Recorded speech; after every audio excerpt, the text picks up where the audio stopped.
It's a new year, which means it's time to share with you guys how we are organizing our homeschool supplies and resources.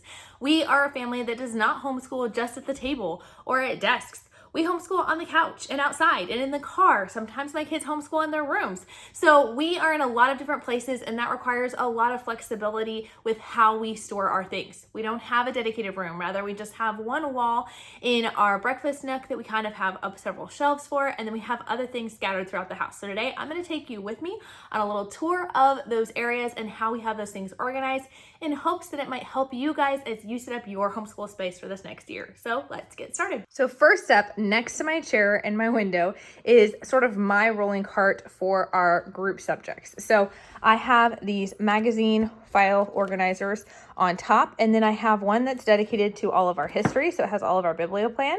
One for all of our morning menus. You can see a video, I'll link it down in the description below, on what is involved in that. We have our science for my younger ones that we are going to be doing this year.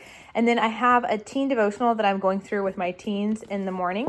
And then I have a few of my teacher resources. I'll show you where the rest of those are, but we have things like my All About Reading Teacher's Manual, All About Spelling, and my daughter's Life Skills curriculum. Then underneath, we've got a basket full of flashcards that we utilize. And I got these cute little boxes at Hobby Lobby the other day, and they are actually currently holding some of the flashcards that we utilize that I actually have in my Etsy store, like our thankfulness cards. We go through these every single day, and the kids pick one, and then they follow the prompt, name a blessing in your family life, and so on and so forth. So I've got those to kind of organize that. I've got my headset. This is something I use to help me amplify my voice when I am talking, so I don't get so fatigued and my kids can hear me better. We have a fidget basket of all sorts of kinds of fidgets and our hymnals. And then on the other side of the chair, we have my mom basket. This has got things like our devotional that we are going through, my personal devotional that I'm going through, a Bible, a couple of books that I am currently reading for myself, my prayer journal, and then these are our Sunday family worship resources. So we have this that we go through as a family for devotions, and then on Sundays we do special resources just for Sundays to kind of set it apart, make it special. So we're going through the God's Name book, through the church history book, and through the Westminster Shorter Catechism book as well. Underneath there on the shelf is the rest of my teacher resources. Now, I've never done it this way before, so we're going to see how this goes. I, this year, have gotten a binder of different teacher resources that I need to keep track of, but these are also like my IW Fixed It Grammar, answer keys. I've got the pages for our level 3 All About Reading, and I've got this big, the Big What Now book of learning styles. This is a really excellent book, but it kind of helps you when your child is stuck on a concept. You need to mix up the review. This gives you a bunch of ideas on how to do that, so I like to keep that handy. And then down here, we have different tools and resources that my daughter uses for her therapy exercises. Next up in our dining room, we have another little like smaller rolling cart. And this is just for my daughter's curriculum. She has some of her Bible in there. She has her IEW, people and places. Down here, a bunch of the math manipulatives she uses each week. We've got her pictures, routine schedule that I have in my Etsy store. And then we have her All About Spelling sheets in there as well.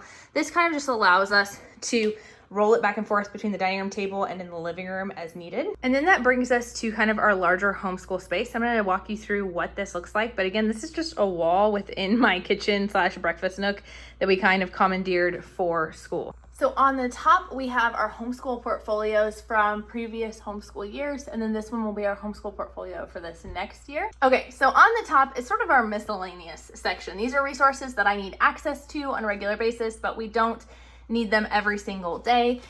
There is my teens textbook. This is something they will be utilizing and sharing with 3 of them. So I just decided to put it in one central location. I actually might bump it down to a lower shelf here in a little bit, but this bucket is for my daughter's cooking class. It is her responsibility each week to make sure that she gathers any supplies, any non-food supplies that she needs, and place them in there. And then if she's missing anything, she's supposed to let me know so I can get it. This is my son's letter tiles that he has for his spelling. I just got one of the craft bead storage things and then use my label maker to label that. In here are our extra discovery decks. These are cards that are done by Waldockway, Jessica at Waldockway. She has different cards on different topics. So this one is like, how are different things made? We have one on ocean creatures. We have one on presidents and inventors. And it has a question listed at the top and then a QR code at the bottom. So your child can use these for independent work to be able to learn more about topics that are of interest to them. Then here, we've just got, again, a few random resources. On this shelf is our things that we don't need quite yet. So things like for All About Reading, we will keep one of her readers down in her bucket when she starts that, but the other one will stay up here.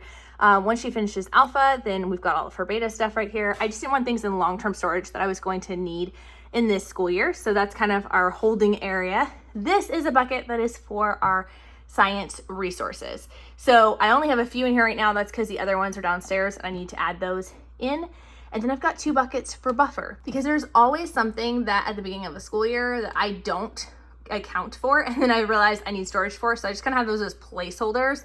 And then this one is going to be for my daughter. She is doing several of Redefining School's literature courses. And so I'm going to put her literature selections in there so we have them when we're ready. Now we get to the fuller shelves. This is my co-op supplies. So I am teaching in co-op this year, the Training Aliens, and we are going through BiblioPlan's activity guide and doing different activities from there. So anything that I think would help with those classes as I'm planning, I just put in this cubby. These are Bible resources that we want to use throughout the year but are not currently being used. And then this is our read aloud cubby where we have each of our read alouds for the upcoming year that we have planned. We have a few more that I just have on audio, but these are the ones that we're planning on reading through. Then going to our history, I have got unit 1 through 2 books, unit 3 through 4, and unit 5 and 6. Now this is all of the books for those 2 units. For my little kids, from picture books that you'll see in here to bigger, chapter books for my middle child, to full on older books for my oldest kids and my high schoolers and things like that. So these are in here. And then in a later video, I'll show you guys kind of how we divvy those up, but I like to have them sorted and organized so it's quick and easy to grab. In this cubby is my daughter, Olivia and Mackenzie's independent work. So they actually are homeschooled by Wendy over at Plan Prep Pray. And so they have a basket. They don't go and do that till the afternoon. So they have a basket of different schoolwork pieces that they can do, like flashcards. They have their number books, explode the code. They have different readers that they have to do. And all of that is stored in here with their reading lists for the week. And they get one of these discovery packs per month. And then we rotate through those. So that's the things that they will work on when they're waiting before they're ready to go to school. Then each kid has their own cubby. So Kenzie, Olivia, we have Rachel, Sydney, Joshua, and Christopher. Now, you might notice there's a big difference in the amount of things stored in their items. For the most part, for Olivia and Mackenzie, there's not a whole lot that they use in here on a daily basis. It's more in their independent work. But I do store all of their light units so that when Wendy finishes one with them, I'm able to just quickly grab it, send it with them. For Rachel, there's still a decent amount because we do a lot of her work downstairs. For Sydney, you notice there's not as much as there is. And that's because she actually likes to store the majority of her schoolwork upstairs in her bedroom. And so I have stopped fighting that battle. And she just keeps some of her bigger items or her things that she doesn't use every single day. So like they're going through the Logic and Co-op this year. So she'll just keep that down here and grab it when necessary. So I let the older ones really decide how they want to organize things. I don't micromanage that aspect. But then on top, we've got our tool turnabout that has our supplies organized in here.